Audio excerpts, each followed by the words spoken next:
अगर कह देगा कि मस्जिद मस्जिद नहीं है और कलेक्टर बोल देगा कि इंक्वायरी, और जब इंक्वायरी कलेक्टर ऑर्डर करेगा इस बिल के कानून के तहत, इस बिल के तहत, तो जब तक कलेक्टर की इंक्वायरी नहीं होती वक्फ की प्रॉपर्टी नहीं रहेगी।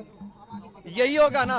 अगर आपकी मस्जिद है, कोई आगे बोलेगा मस्जिद नहीं है, कलेक्टर को कंप्लेन दे दिया, कलेक्टर इंक्वायरी ऑर्डर करेगा, इंक्वायरी तक जब इंक्वायरी ऑर्डर करेगा तो वो मस्जिद ही नहीं रहेगी, वक्फ नहीं रहेगा। दिल्ली में 123 प्रॉपर्टीज हैं जिसको दिल्ली वक्फ बोर्ड कहता है हमारी है और गवर्नमेंट बोलती है हमारी है। पार्लियामेंट सामने की मस्जिद आप देखते हैं ना, वो सरकार कहती है हमारी प्रॉपर्टी है। कल कलेक्टर ऑर्डर करेगा और नोटिस लगा देगा गवर्नमेंट प्रॉपर्टी। वही तो कर रहे हैं। और हिंदू धर्म में, सिखों के धर्म में, जैन धर्म में, बौद्ध धर्म में उनके जो मजहबी बोर्ड्स हैं उसमें तो कोई उन्हीं का मजहब का नहीं बन सकता है। यहाँ पर आप कैसे बना रहे हैं फिर, और ज्यादा बना सकते हैं क्या?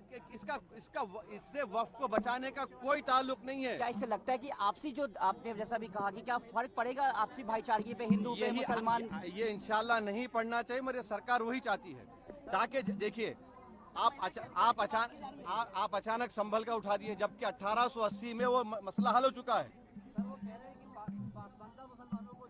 अरे भाई, पासमानदा मुसलमान का, आपका एक मुसलमान का एमपी नहीं है? बेशर्मी की भी कोई हद होती है यार। तुम एक एमपी को नहीं बना सकते? लोकसभा में कितने एमपी है तुम्हारे पास? कितने तुम्हारे पास मंत्री हैं बताओ, मिनिस्टर है?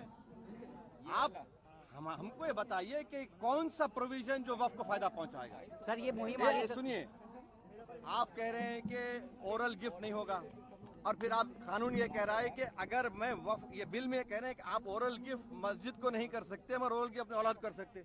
ये कौन सा कानून है? ट्रांसफर ऑफ प्रॉपर्टी एक्ट तो एक्ट है ना, कैसा करेंगे आप? ये सरकार को समझने की जरूरत है। बहुत विरोध है, आप खुद कह रहे हैं, मीडिया के साथ ही कह रहे हैं कि बहुत विरोध है। ऐसे में सरकार जो तानाशाही थोपने की कोशिश कर रही है उसके खिलाफ लोकतांत्रिक तरीके से अगर संस्थाएं विरोध कर रही हैं तो अच्छी बात है, विरोध करना चाहिए। क्योंकि सरकार क्यों तानाशाही थोपना चाहती है? वक्फ की जमीनें लूट करके अपने उद्योगपति दोस्तों को देना चाहते हैं क्या? ये सरकार असहमति की कौन सी आवाज को सुनती है? किस बिल पर इसने असहमति की आवाज को सुना है? इसी देश की पार्लियामेंट में 146 सांसदों को सस्पेंड करा करके 10वें बिल पास कराए गए थे। ये असहमति की आवाज सुनने वाली बात हुई। जेपीसी का गठन क्यों किया आपने, जब जेपीसी के सदस्यों की राय को सुनना ही नहीं था? ये सरकार पूरी तरह से झूठ बोल रही है।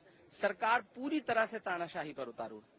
प्रधानमंत्री जी ने क्या कहा है कि हमने जिन हालात में सत्ता संभाली थी, महत्वपूर्ण यह है कि सत्ता संभालने के बाद जो हालात उन्होंने पैदा किए उसको पूरा देश जानता है। देखिए, सरकार का जो हमने बार बार कहा है कि 1995 का कानून अपने आप में पूरा था, उसमें कोई कमी होती तो आप करते। आपने तो सारा का सारा ही बदल दिया, पूरा छोड़ दिया आपने। सब बर्बाद करने की तैयारी है, पूरा बर्बाद कर देंगे, कुछ छोड़ेंगे नहीं है।